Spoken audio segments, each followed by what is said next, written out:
विद्यार्थियों, आज हम पढ़ेंगे हिंदी फर्स्ट में पाठ 4 मान और अपमान।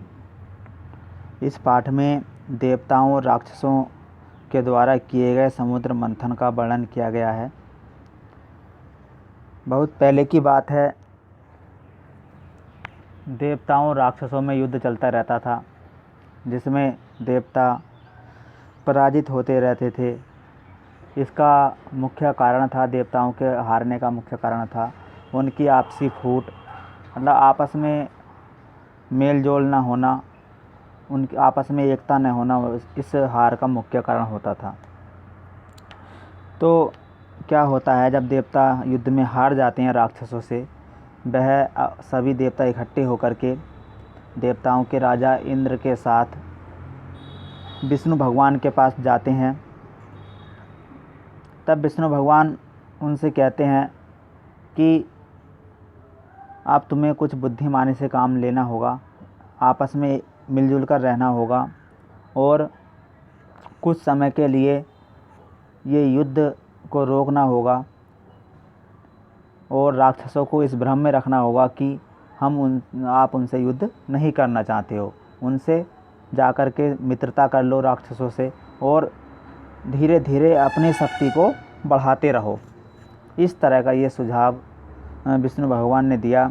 और विष्णु भगवान ने साथ ही कहा, विष्णु भगवान ने कहा उनसे कि तुम्हें जब समुद्र मंथन करना होगा और समुद्र मंथन से अमृत के साथ में बहुमूल्य रत्न निकलेंगे, जिससे तुम्हारी शक्ति में वृद्धि होगी। देवताओं को विष्णु भगवान का यह सुझाव अच्छा लगा और वह राक्षसों के पास गए। तब राक्षसों ने देवताओं की बात मान ली और उन्होंने समुद्र मंथन करने के सुझाव को मान लिया।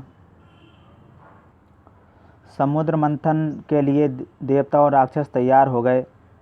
समुद्र मंथन, मंथन का मतलब होता है, जैसे कि तुमने सुना होगा, दही को मथना, है ना, दही को चलाना। चलाती हैं रई से दही को, उसका मट्ठा बन जाता है, उसमें से जो घी होता है, नैनी होती है, वह अलग निकल आती है, माखन अलग निकल जाता है। इसी तरह से समुद्र मथने की योजना बनाई गई, जिससे कि समुद्र में जो बहुमूल्य रत्न है और अमृत है उसको प्राप्त किया जा सके। ठीक है, तो समुद्र इतना बड़ा होता है, उसको मथने के लिए मद्राचल पर्वत को लाया गया। और जैसे कि मथनी में जो रई होती है, दही को मथने वाली, उसमें एक रस्सी होती है, उसके द्वारा हम रई को चलाते हैं, घुमाते हैं, मथनी को घुमाते हैं। ठीक उसी प्रकार से एक रस्सी की आवश्यकता थी।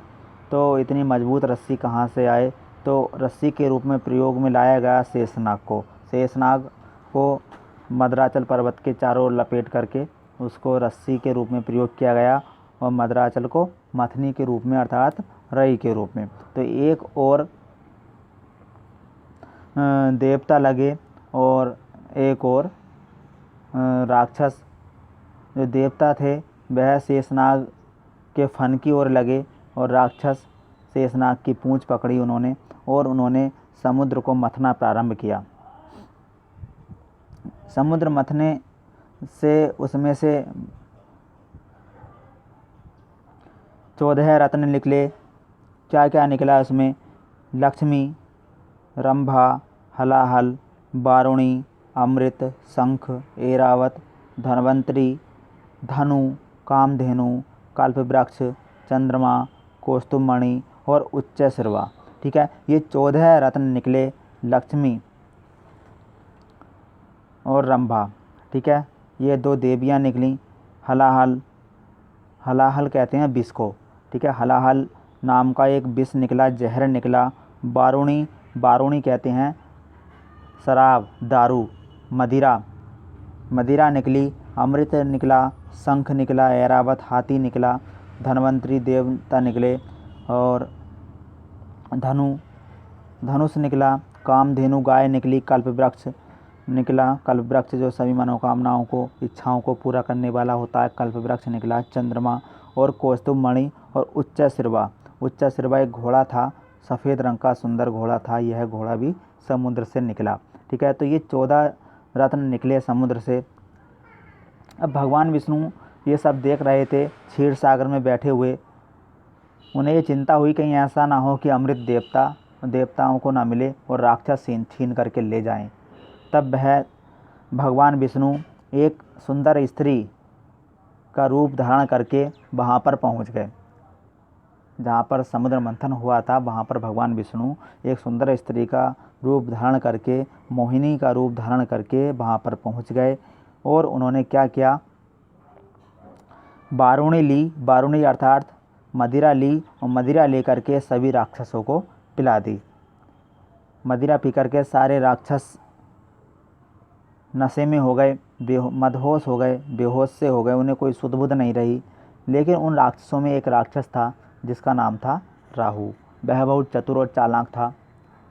उसने क्या किया, उसने मदिरा नहीं पी और उसने देवताओं का वेश बदल करके वह देवताओं के साथ मिल गया, उनमें जा कर के घुल मिल गया, जिससे कि उसको कोई पहचान न सके। अब मोहिनी के रूप धारण करके भगवान विष्णु ने सभी देवताओं को अमृत पिलाना शुरू किया। जब अमृत पिलाना शुरू किया और उनके बीच में जो राहु नाम का राक्षस था वह देवताओं का रूप धारण करके बैठा हुआ था, उसने भी धोखे से अमृत पी ली, छल से अमृत को धारण कर लिया, अमृत पी लिया। तभी एक देवता ने भगवान विष्णु से बताया कि यह राक्षस है, यह तो राक्षस है। तभी उन्होंने अपने सुदर्शन से राहु का सर काट दिया। लेकिन जितनी देर में सर काटा इतने जो अमृत था वह पी चुका था, इसलिए वह मरा नहीं। उसका सर अलग हो गया और उसका धड़ अलग हो गया, दोनों ही जीवित रहे। जो सर था वह राहु कहलाया और जो धड़ नीचे का भाग था उसे केतु कहा जाता है। अब भगवान विष्णु ने सभी देवताओं को अमृत पिला दिया और वह अपने साथ लक्ष्मी, शंख और कौस्तुभ मणि ये 3 अपने साथ ले गए। अब और जो जितने भी सारे रत्न थे, आभूषण थे, वह देवताओं को दे दिए। मदिरा तो पहले ही राक्षसों को पिला दी थी। अब बचता है हलाहल। हलाहल क्या होता है ये बताया था आपको, जहर, विष। ठीक है, अब इसको कौन पिए। विष इतना जहरीला था कि उसमें से आग की लपटें निकल रही थी और उससे लोग जो है मरने लगे थे उसके धुएं से, जहर के। तो अब इस विष को कौन पिए, इस विष का क्या हो। तभी देवताओं ने भगवान शंकर को बुलाया, भगवान शिव से प्रार्थना की कि वह सहायता करें। तो भगवान शिव तो भोलेनाथ हैं, भोले होते हैं। उन्होंने क्या किया, उन्होंने उस जहर को पी लिया और पी करके उसको अपने गले में ही रोक लिया, जिससे क्या हुआ, उनका गला नीला हो गया और भगवान शंकर का नाम पड़ गया नीलकंठ, इसलिए उनको भगवान शंकर को नीलकंठ भी कहते हैं।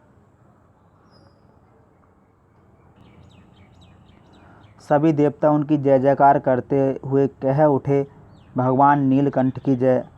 सच है, किसी ने ठीक ही कहा है। क्या कहा है, मान सहित विष खाए के शंभु भय जगदीश। मान सहित विष खाए के शंभु भय जगदीश, बिना मान अमृत पिए राहु काटियो शीश। मान सहित यानी कि सम्मान पूर्वक उन्होंने विष का पान किया कि उन्होंने भगवान शिव ने, तो वह जगदीश कहलाए, नीलकंठ भगवान कहलाए। और बिना मान सम्मान के धोखे से अमृत पिया किसने, राहु ने, फिर भी उसको अपना सिर कटवाना पड़ा। यानी कि सम्मान पूर्वक विष पीना भी गर्व की बात है और अपमानित होकर के अमृत भी पी लिया तो भी वह व्यर्थ है। अर्थात सम्मान सहित जहर पीकर भी शिव जगत के स्वामी कहलाए, जबकि बिन मान के अमृत पीकर भी राहु को अपना सिर कटाना पड़ा। वही जीवन है जो आदर मान से भरा हो, अपमान के जीवन से तो मृत्यु अच्छी है।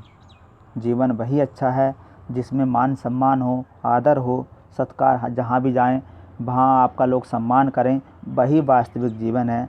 और अपमानित जीवन से जीने से तो मृत्यु भी अच्छी होती है।